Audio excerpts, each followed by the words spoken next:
Hello, everybody, and welcome back to another episode of the Cinema Wave podcast. We are here with our second video review for a film that premiered at the Tribeca Film Festival, but now it's actually available for all of you guys to watch it. It is Bratz. It is on Hulu.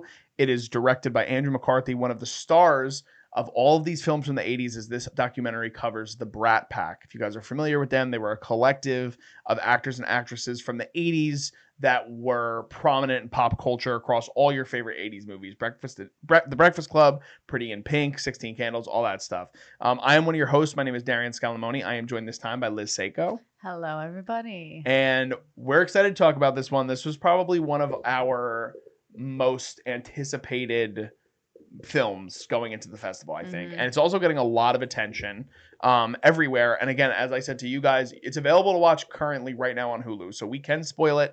We are going to talk about like the ins and outs of what this documentary covers. So please, if you want to check this out before you hear our full review, go to Hulu, watch it. It's a short doc. It's only an hour and 32 minutes. Super insightful. And if you're a fan of 80s movies and these 80s stars, you absolutely will probably love this documentary. So let's dive into it, Liz. Let's do it. So this was something that I will say I'm not an 80s movie fan, but there are a lot of holes in my 80s movie catalog. So a lot of these films I haven't even seen before. Breakfast Club is one of my favorites ever. Okay. But it wasn't St. Elmo's Fire is the one they're all in. Yeah. I've never seen it. Oh, it's great. So I've heard it's great. It's probably my if I were to say out of the whole quote unquote Brat Pack filmography, that's probably my favorite. Okay. So that's one I have to see still. I did watch Pretty in Pink last year for the first time.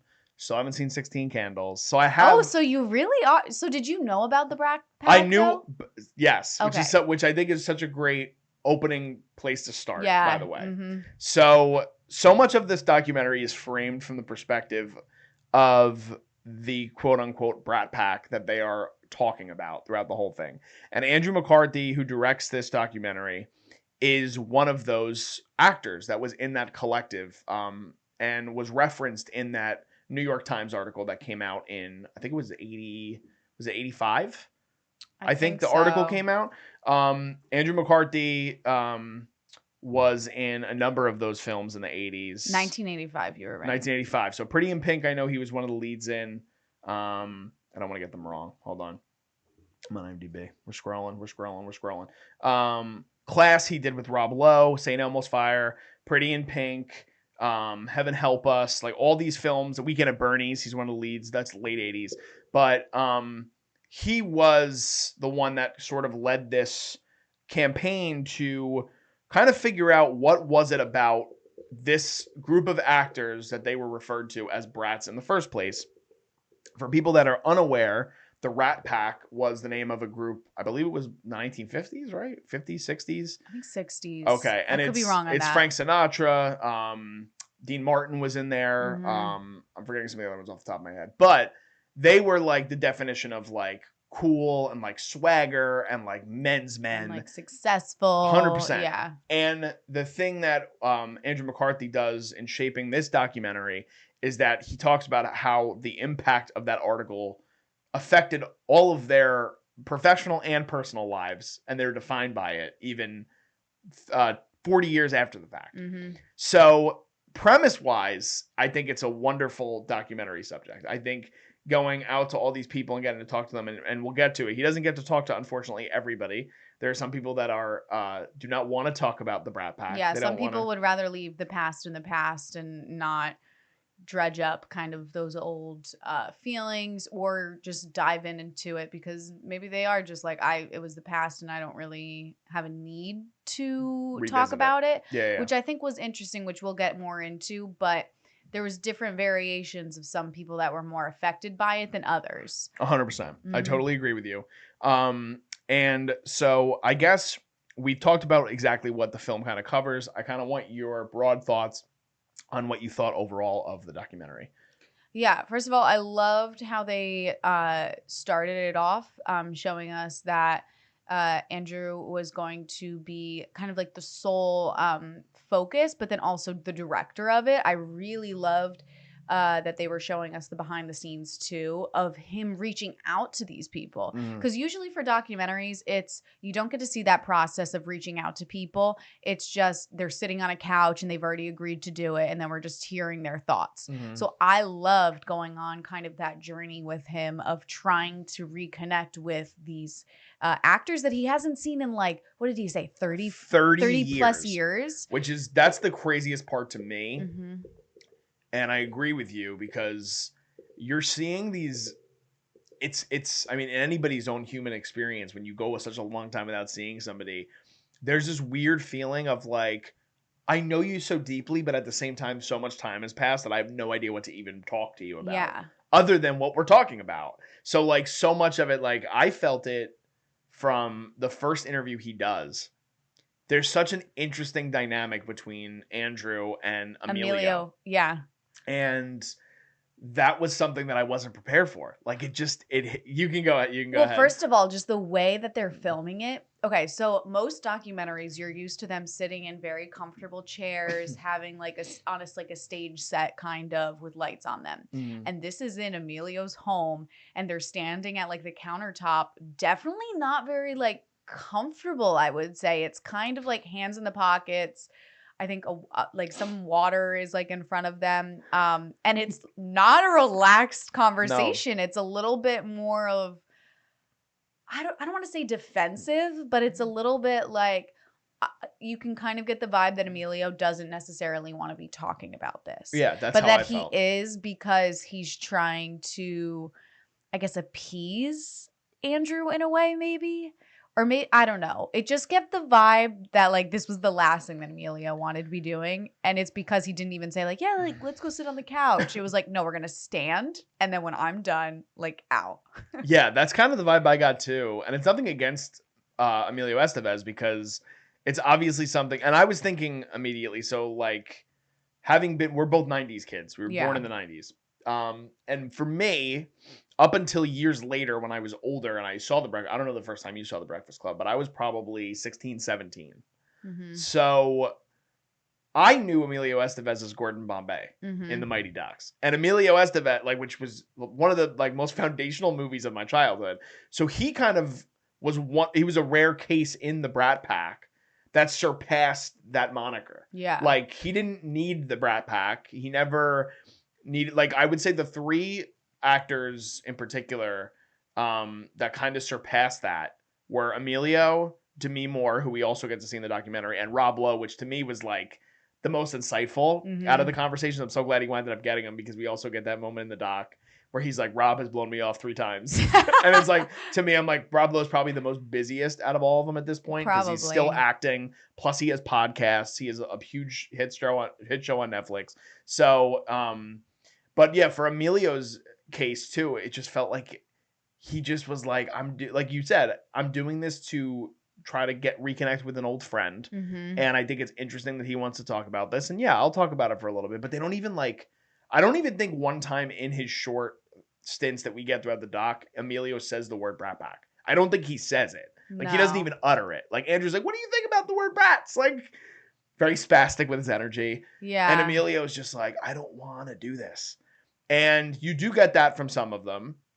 Some of them, I think, are a lot more open to that idea. Ali Sheedy, I think, namely, as well as Demi Moore, like, her interactions, too, with Andrew, I thought were so great. Yeah.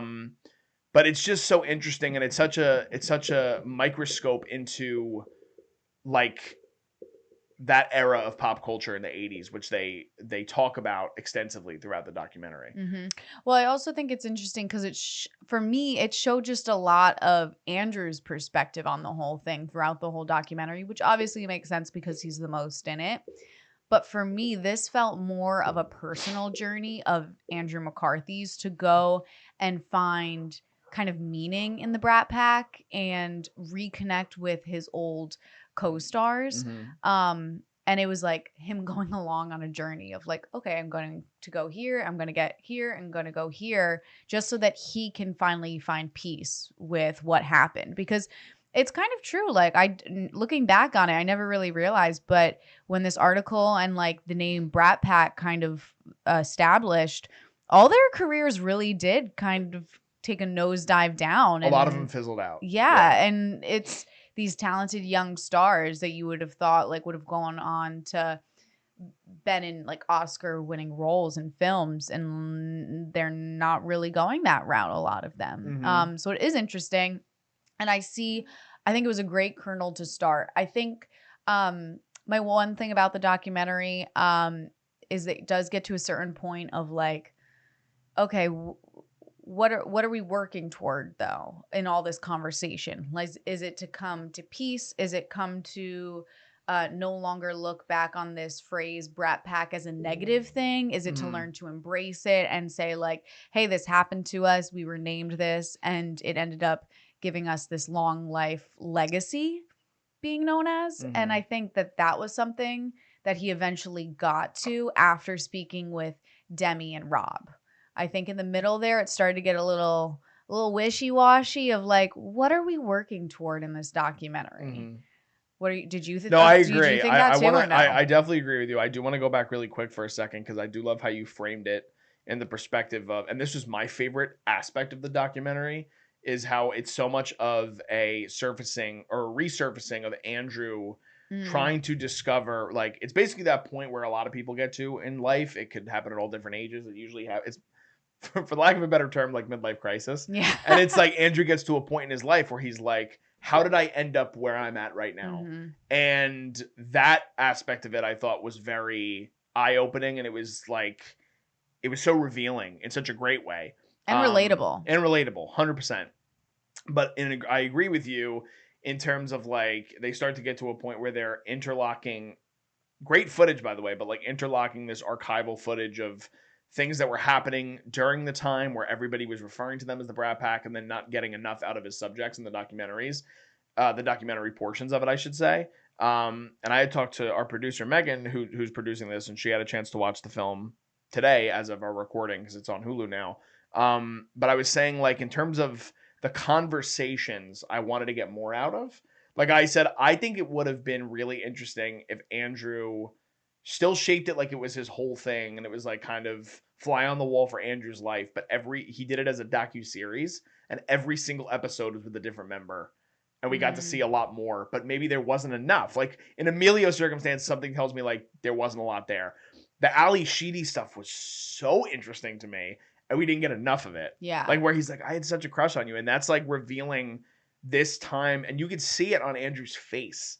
Like he's like recalling these moments of his childhood or adolescence, because they weren't children. They were in their young 20s when all this stuff was happening. But he's like remembering a time. He said, one of my favorite memories in my life was just driving in the passenger seat with you. And it's so romantic in this revealing way, but you don't get enough of that to like let it breathe and kind of feel it. They kind of just move on to the next thing. And I'm like, that sucks. I want to sit in that for a little bit longer to feel something a little bit more. I think it to the fact that, and they said this in the doc, is that they weren't really friends, any of them. They were literally just co-workers and co-stars together. And like, yeah, they would hang out on set, but it wasn't like they were going out and living their lives with each other. It was just they happened to keep being cast in the same films. Well, I think I got the sense that they were friends on St. Elmo's Fire because they were all in it together. And then afterward, that's when everything sort of escalated. Yeah. And Judd, I think it was Judd that talks about it, or it might have been Emilio or Andrew. And this was something because as I was watching it, I'm asking myself, I'm like, because I've known them as the Brat Pack for so long and so many people identify with them as that, even 40 years later, it's like, why do they think, and I can understand it from like the most basic idea why they wouldn't like it. Like being called a brat is a shitty thing. It's not, it makes you feel immature. It makes like, it's a mean thing to say to somebody. But they're still to this day known as that because of that article. And I forget who it was. I wish I remembered. But they were talking about, well, to us that are trying to take this seriously as a craft, Martin Scorsese and Steven Spielberg are not calling our agents trying to get us in movies because we're referred to as the Brat Pack. Because there's a moniker that's associated with us that might mean that we're unprofessional or we're immature on set or we just like to party. And it's so interesting because another actor around that time, maybe it was a little bit after it, was like Val Kilmer, who was like immersed in all these movies. Like he's doing Heat and he's doing Tombstone and he's doing all these crazy big movies. And he was like a drug-addled alcoholic. just running wild. You know what I mean? Yeah. So that was the perspective for me that I took a lot out of, because it's like I never saw it from that perspective, because they're so synonymous with the John Hughes era of movie making, and that's who they are as 80s stars. But then, as you alluded to before, like, you don't hear anything from them anymore. Like, people know who Molly Ringwald is, even though they're teenagers or they're young adults. And Molly Ringwald doesn't do much acting anymore. Like, I think she's just sort of coming back into it now. I think she was on the new season of Feud that was on FX. Yeah, I think but so. that was the first thing she had done in like a decade. Yeah. So it's just interesting. Like, the whole perspective of all of it is very interesting to me. Yeah, I know. And I think it's also interesting that they show this little segment in the documentary about asking different people that were connected to the Brat Pack, like, okay, who was in it? Who are the Brat Pack members? And nobody can give a set list of names. Like, they say definitely Emilio, Rob, Demi, and Andrew, but like everybody else is kind of like, oh, I wouldn't consider them that. I wouldn't consider them a member. I would definitely consider them a member. And it's just funny that like this term is so engraved in all of their like history, but you still, if a person, were they a Brat Pack member?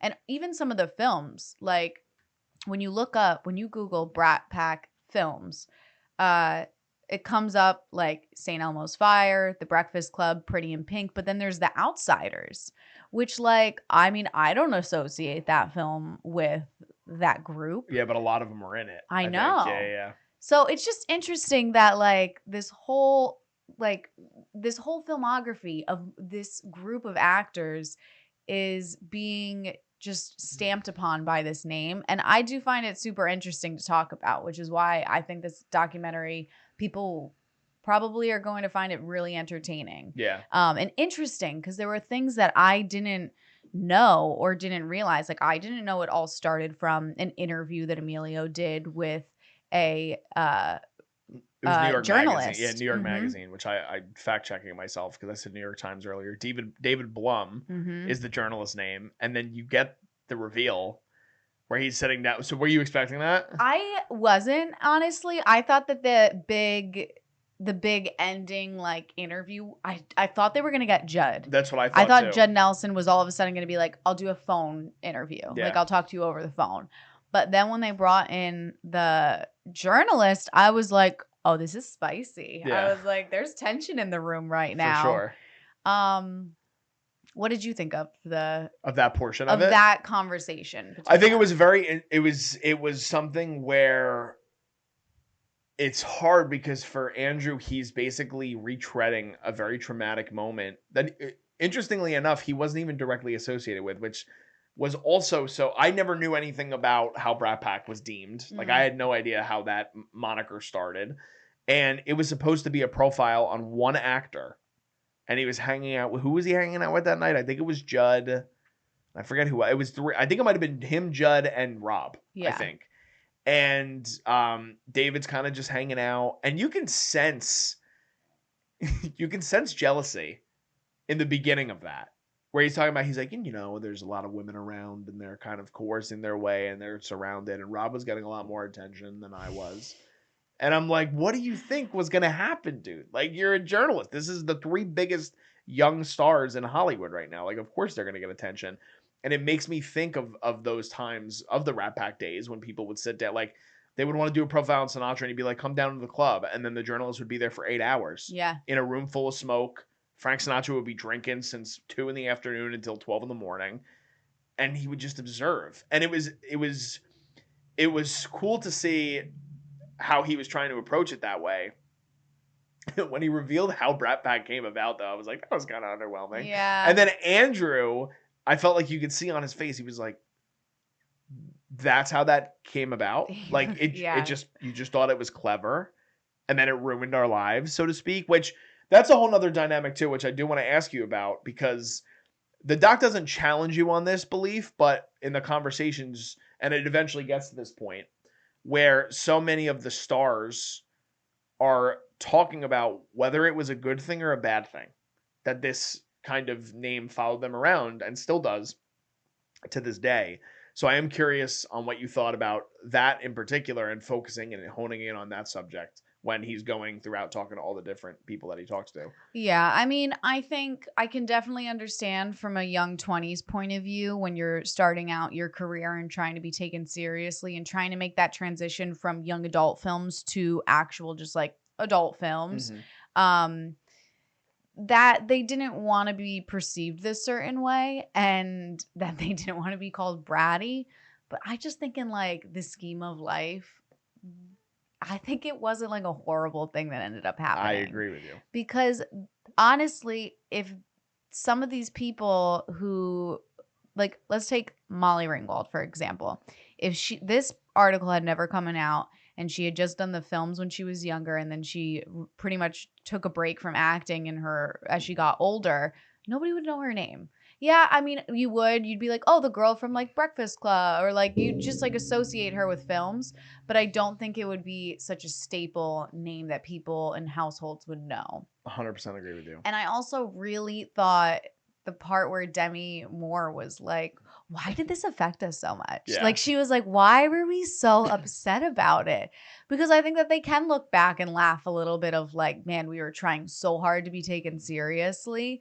But I also understand like I think it was Andrew that said when he would walk into a room for an audition, he could feel that he was already being judged just based off that article and them just thinking that he is a brat.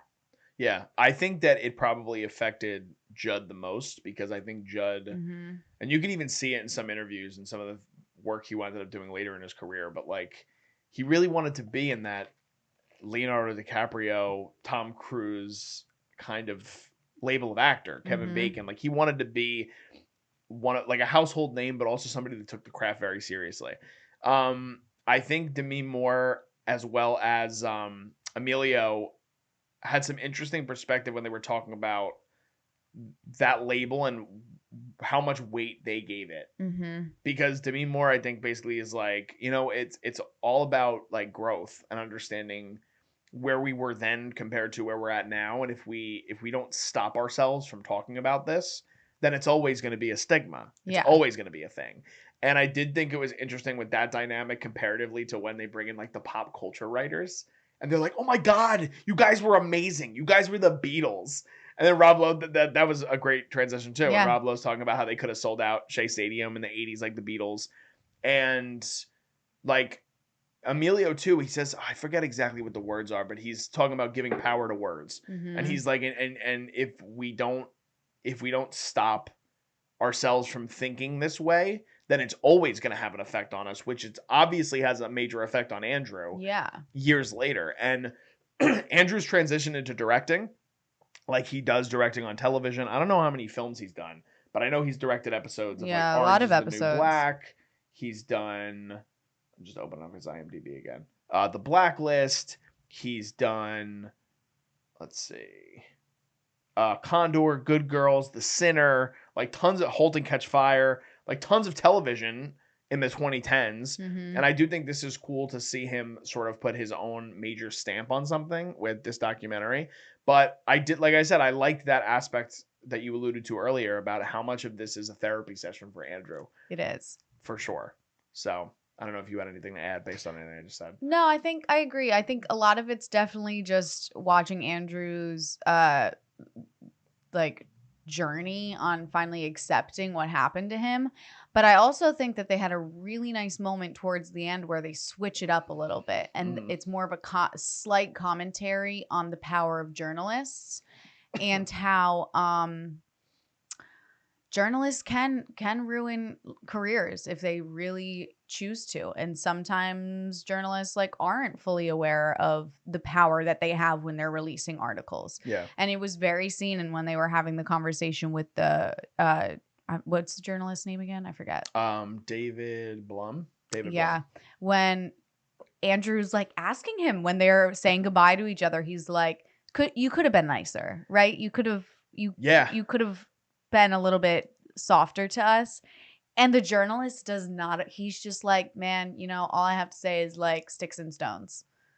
And it's like, wow, okay, so he has no guilt. This does not keep him up at night.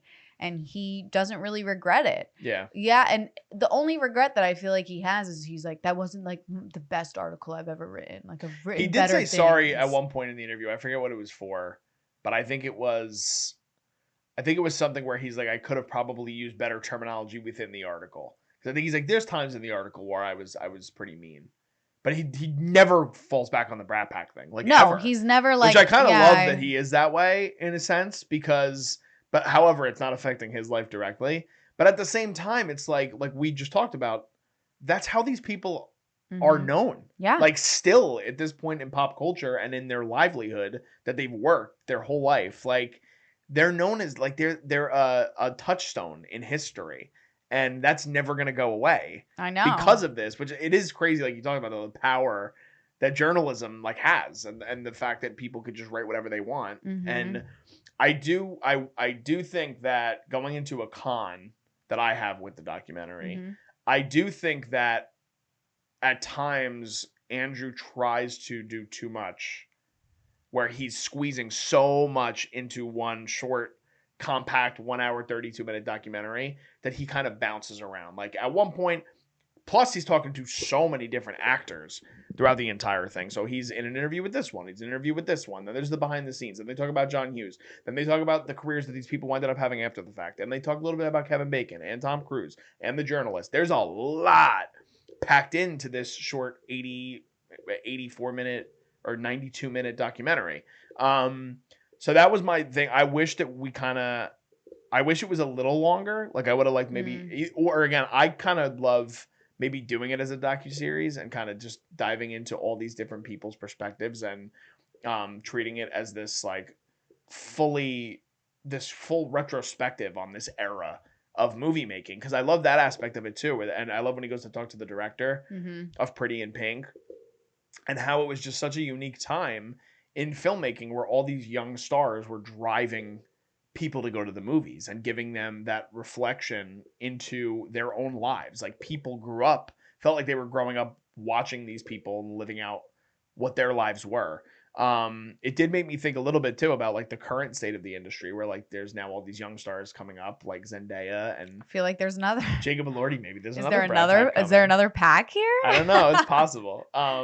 But I don't know. That was if I had one con for the film, it would be that I think he just tried to fit a little bit too much in a short run time. Yeah. I don't know if you felt similar. No, I agree. I think that I think he maybe got a little too, I don't know, because I enjoyed the parts where it was very like seeing him meet them for the first time again, being like, oh hey. But sometimes I do love for like a documentary, like I want to see them sit down and like have an actual conversation. And sometimes it was like them just talking in circles because the other person wasn't giving enough to Andrew. And I felt like Andrew was driving a lot of the conversation.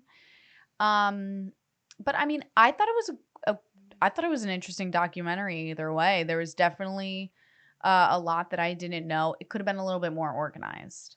Yeah, I think is what it is. Yeah. Like, put all of I don't know. I think it's either started off of we despise the Brat Pack name and then blend it into, but then we learn to accept it in life and like it's actually not a bad thing, or started off as like we were living the best time, like Brat Pack, like everybody assumed that we loved that name and then make it go like doom.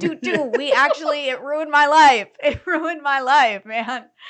And I feel like it was more like we loved it, we hated it. It ruined it. Like it has a breakneck pace to it because it jumps around so much. And that was the thing that like tonally that doesn't work all the time for a viewer. Like it's because it leaves the viewer confused of, so should I think that you guys what did you get out of it? Well, you talked about this too. Like what did I like you were saying, I think when you were, I don't know, 30 minutes into it, you were like, where are they trying to get at? And then they go down to a certain path and then it wraps up and then you're like, okay. And that's my kind of takeaway, where at the end I was like, that was nice.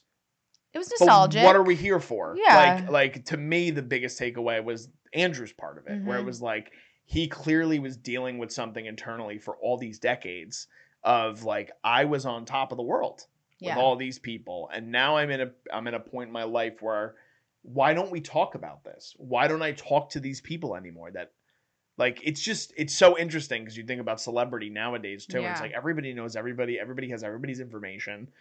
And it would be crazy. Like, it becomes a tabloid story if one actor is not talking to the other actor. Mhm. And this collective of people that were deemed as this one thing haven't spoken in 3 decades. That's crazy. Mhm. Like, that, it's kind of mind-boggling to me. Yeah. I don't know. But did you have anything else? No, I mean, I think it's a really solid documentary. I think it's super nostalgic for people that were fans of these films or just grew up watching them. I think there is a little bit part of me that it was like, did this documentary need to be made? Probably not, because it doesn't really give a full picture. I think if he maybe had marinated a little bit more on his footage and able to place it a little bit more, I think it would have had a bigger statement on Hollywood and the power in, or not even the power, just the impact of a young actor's life and how it can change at any moment. Mm-hmm.